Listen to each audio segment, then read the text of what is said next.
Hi everybody. A couple years ago I did a long tutorial on how to propagate pothos plants, which are these really beautiful viney green leaf plants that are super easy to grow, hard to kill, which is great for me because I don't really have a great green thumb.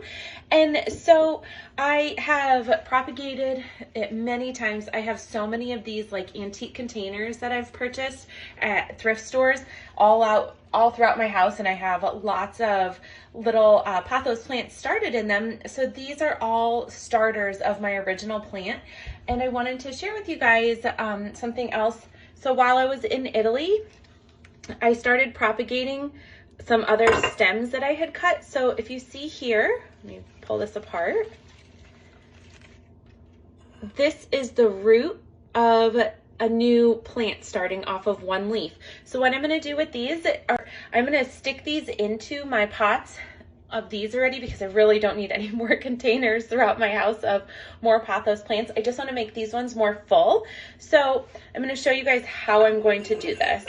So I've just got dirt inside of this beautiful antique pot, and I'm just going to stick this in where I'm being very careful of the root to make sure I don't break it.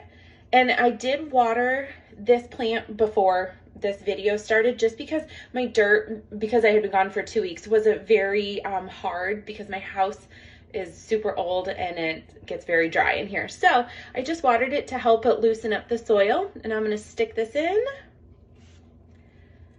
and just get that root in there really nicely, and then tuck it in with this extra dirt. So I'm gonna do this a couple more times. I'm gonna do a couple in this one because this side, so what happens with pothos plants, you can see that it's really growing well on this side, but this side, not so much. So part of the reason is because what happens is that this creates like long shoots. So they're long stems almost. So they're not like becoming super full, they grow long. And I've cut these so many times and restuck more leaves in here because I like to propagate these all the time.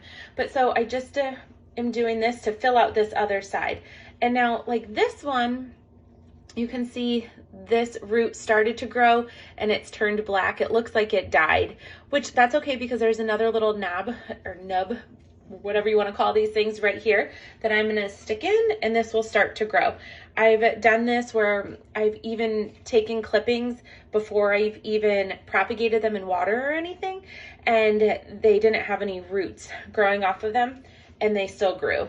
This is why I love pothos so much. They're so easy. So here's a really good one. This one will go right in the middle here.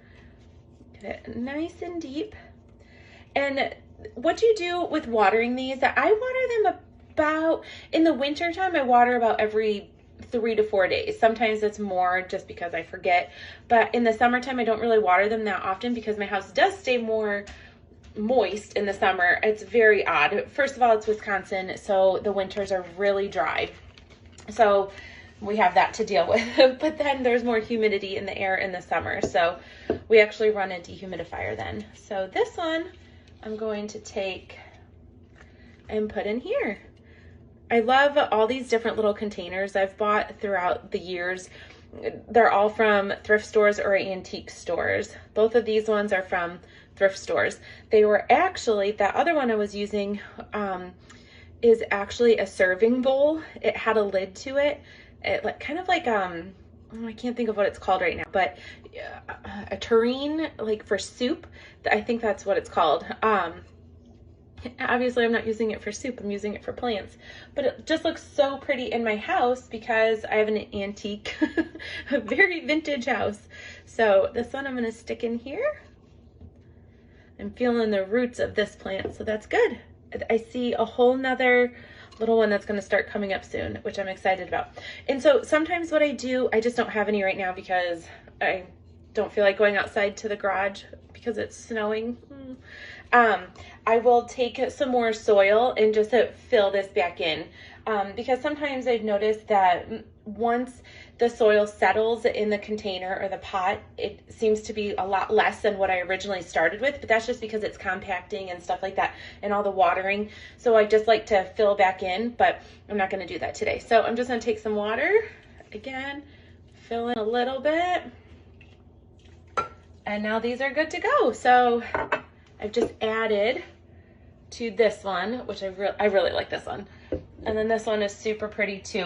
Where I'm filling in the backside now. So those will start growing and will start coming over. So I will link the blog post that I have, all the tutorial for how to propagate pothos properly and everything. And you guys can check it out. Let me know if you have houseplants at your house and which ones you like to grow and that are not easy to kill, because I'd like to start growing some more at my house.